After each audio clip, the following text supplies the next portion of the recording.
ఒక చిన్న గ్రామం, పచ్చని చెట్లు, మట్టి వాసనతో నిండిన వీధులు. ఆ గ్రామం పేరు సీతాపురం. అక్కడే ఉండేవాడు ఒక యువకుడు. అతని పేరు వీర.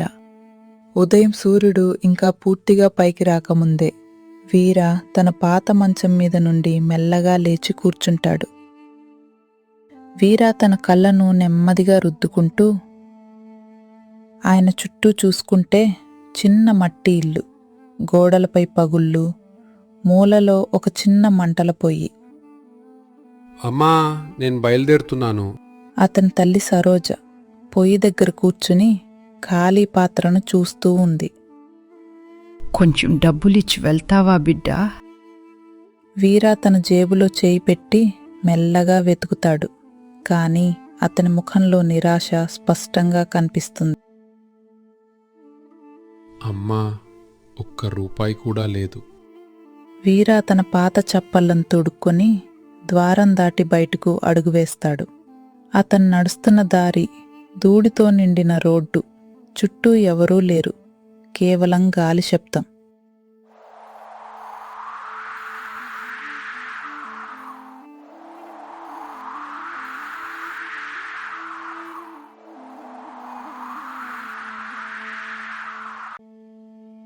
అతను తన చిన్న టీ బండి దగ్గరకు చేరుకుంటాడు.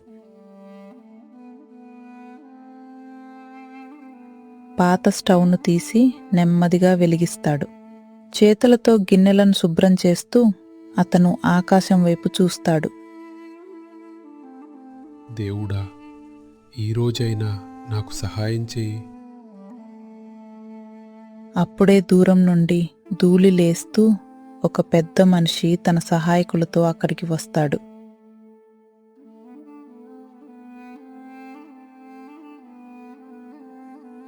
అయ్యా, నీ అప్పు గుర్తుందా?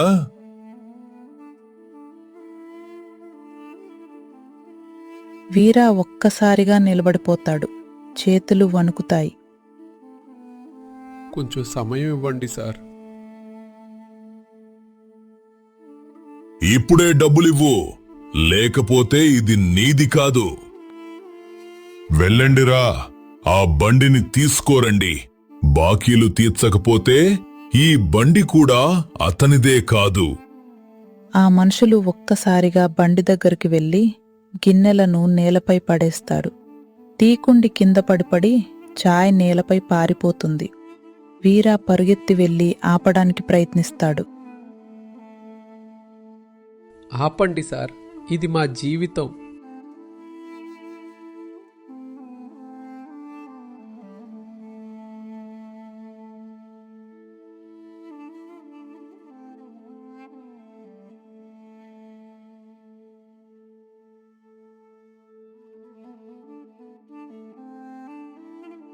వీర నెమ్మదిగా నడుస్తూ ఇంటికి చేరుకుంటాడు. అతని అడుగులు బరువుగా ఉంటాయి. అతని కళ్ళల్లో కన్నీళ్లు, ముఖంలో ఓటమి.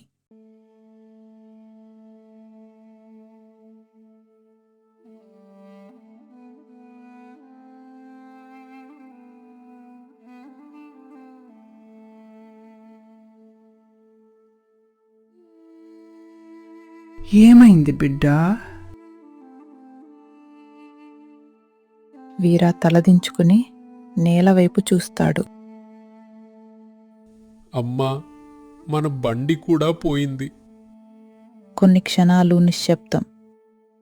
ఒక్కసారిగా సరోజ కళ్ళల్లో ఒక ఆలోచన మెరుస్తుంది. మన దగ్గర పొలం ఉంది కదా? అది పనికిరాదమ్మా. మనసు పెట్టి పనిచేస్తే నేల కూడా మనకు సహాయం చేస్తుంది.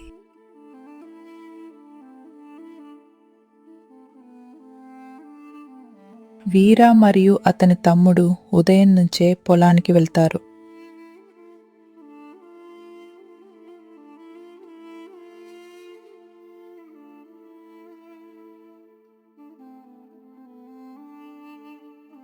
వీర గడ్డిని కోస్తూ చెమటతో తడిసి ముద్దవుతాడు.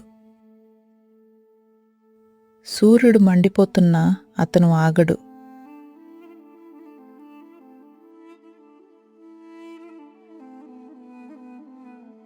వర్షం పడుతున్నా వీర తడుస్తూ పనిచేస్తూనే ఉంటాడు.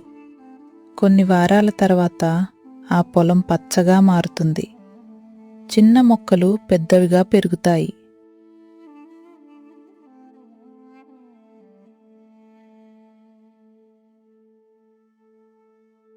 వీరా వాటిని మార్కెట్కు తీసుకెళ్తాడు. ఈసారి ప్రజలు కొనడం ప్రారంభిస్తారు. కాలం మారింది. పేదవాడైన వీర ఇప్పుడు విజయవంతుడయ్యాడు.